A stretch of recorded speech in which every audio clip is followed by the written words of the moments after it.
And the feeling I had every morning, I started shaving my head when I was 16 years old. And the feeling I had every morning when I looked in the mirror was horrible. And I didn't want to feel like that anymore. And how I felt was a kid going nowhere, a kid that was scared. And most kids will accept that and look for help. But the best thing that happened to me, no one helped me. No one felt sorry for me. No one looked at me and said, like this day and age, they'll take you in and they'll tell everybody, stop picking on this person. Back then, they didn't care. The KKK marched in our 4th of July parades. They had to stay 100 yards back, but they marched in it.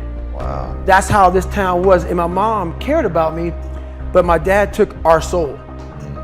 And she did the best she could. I had to figure out I wasn't going to be a punk kid all my life. So the only way I could turn it around was to suffer. I had to build calluses in my brain the same way I built calluses on my hands. So I broke the Guinness Book of World Records for pull-ups a long time ago, but I failed at it twice. And I did 67,000 pull-ups in trying to break this record. So to do 4,030 pull-ups, I had to do 67,000 for training for that. Wow. And so what I realized is for me to become the man I wanted to become, I saw myself as the weakest person God ever created. But I never blamed God for anything he did to me. So I wanted to change that to be the hardest man ever created. Am I that? I don't know, but you had to have a goal. And my goal when I was sitting there, not going to school, being bullied, having no self-esteem, my goal was the only person that's gonna turn this person around is me. And the only way I can turn it around is put myself through the worst things possible a human being can ever endure. And that'd be the only way that I can build this brain to handle anything that comes in front of it, callousing my mind through pain and suffering. That's so powerful. It's such an amazing insight. So obviously listening to some of the stuff that you're talking about, and one thing that you say often is, it's hard to stay hard or get hard when you're living in, like you even said at one point, in a big mansion in Beverly Hills, right? So I was sitting there thinking, you're absolutely right.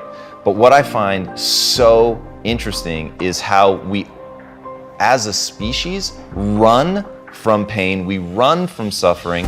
And one of the reasons, I've talked about this before, but one of the reasons my wife and I don't have kids is I firmly believe that you need something that is brutal, is difficult, is hardship. It knocks you off center. It makes you feel bad, because in the process of rebuilding and clawing back from that, climbing up, then you can become something. But unless you've been tested, unless you've gone through the ringer, you've got no hope. So how do you take somebody that you love and force them through that? And I think that what you've done is maybe the ultimate expression of that, which is how do you put yourself through it, right? You didn't have to do any of that. So in the end, like, what would your advice be to that 16-year-old kid who's staring in the mirror, does not like what he sees, but is still running from adversity? Well, my biggest advice to him is that, first of all, he won't like what I say to him. Because I'm gonna say the exact opposite of what today's world is saying. So we read a bunch of books nowadays. As humans, we want to find out how to be someone else. What we don't do is we don't go inside. So literally turn yourself inside out. Read the book that's like we're writing a book every day of our lives, but we never read that book. So what I would challenge this young man or young woman to do is you have to look inside of yourself to see what you really want. What are you passionate about? We use these words and these little phrases of only the strong survive and all this other crap. They're all just fucking words. I get so tired of hearing people just talking. Like right now, someone may think Goggins is just talking. You don't know me. So when I speak from passion. I speak from experience. I speak from suffering. I have to tell this young man or woman that the only way I believe, and this is just my experience in life, the only way you're ever going to get to the other side of this journey is you have got to suffer to grow. To grow, you must suffer. And some people will get it and some people won't. But they have to see what their journey is to start their journey. Several people live to be 100 years old and they have great lives and they have great kids. Their kids go to college and all sorts of stuff. But somewhere in their life, there was a point where they had a decision to make. They can go left or right on this path. Left was the easy route. Right was the hard route. A lot of people take the easy route. And they had a good life that way, But the better life was going to the right side. And you may have 20 years of pain and suffering to get past it, but a lot of us die never truly starting our journey.